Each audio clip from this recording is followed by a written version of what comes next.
A Norwegian fir occupied a corner of Mrs. John Watson's afternoon parlour, its scent green and resinous, its branches festooned with ornamental hot-air balloons and hand-made horns of plenty. At the very pinnacle of the tree loomed a slightly tilted plaid-clad angel. The angel, his expression rapturous, eyes closed, lips apart, face raised heavenward, embraced a large and surprised-looking goose. This farcical display would have drawn any visitor's eye were it not for Miss Charlotte Holmes, who stood next to the fir, clad with even less subtlety. Her redingote was red on the top and brown on the bottom, open to reveal a 7-tiered white lace skirt underneath, each tier bearing appliques of green spruce and golden candles. Moreover, the brown part of the redingote had been made to resemble a pine cone, rendering the entire outfit a literal representation of a Christmas tree. The first time Lord Ingram Ashburton had seen Holmes in this dress, someone next to him had dropped a teacup.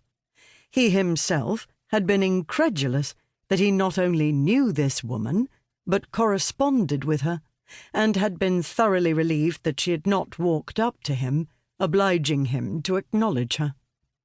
The next time he saw the dress had come 4 years and a lifetime later. By then he had become more or less inured to her taste in clothes. Another woman might have been swallowed whole by such an outlandish concoction. She, with her needlessly sweet face and her near indestructible composure, somehow subdued the insurrection of velvet and lace, reducing it to merely another item in her gaudy wardrobe.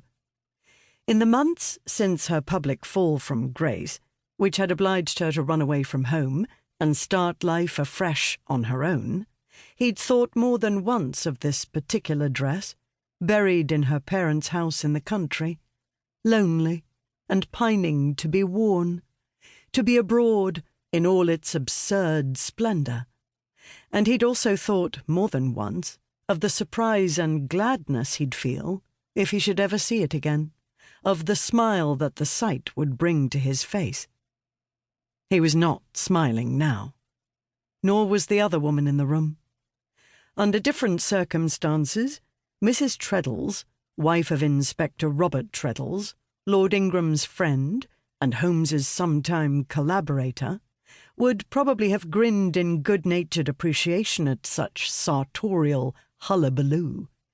But pale and stricken, her hands still clutched around Holmes's, she only said, "Please, Miss Holmes, I don't know who else to turn to."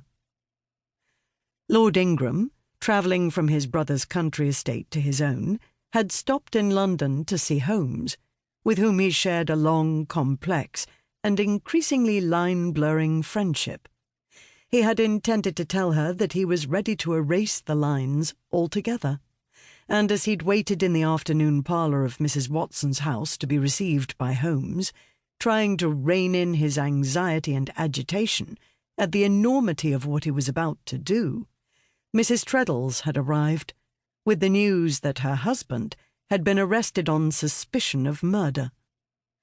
Lord Ingram was still trying to digest her words, trying to move beyond his initial and nearly overwhelming belief that it had to have been a mistake, pure and simple. His friendship with Inspector Treadles had grown out of their mutual love of archaeology.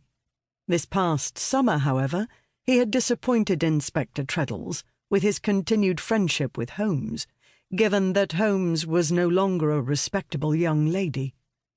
He himself had been no less disquieted by this new coolness from Inspector Treadles. But late in autumn, he'd had the feeling that the inspector was trying to see things from a different, less absolute point of view, and that their friendship was on the mend. In the weeks since, he'd spent most of his time abroad, but all throughout that escapade he had looked forward to returning home, seeing his children again, and hosting Inspector and Mrs. Treadles at some point after Christmas.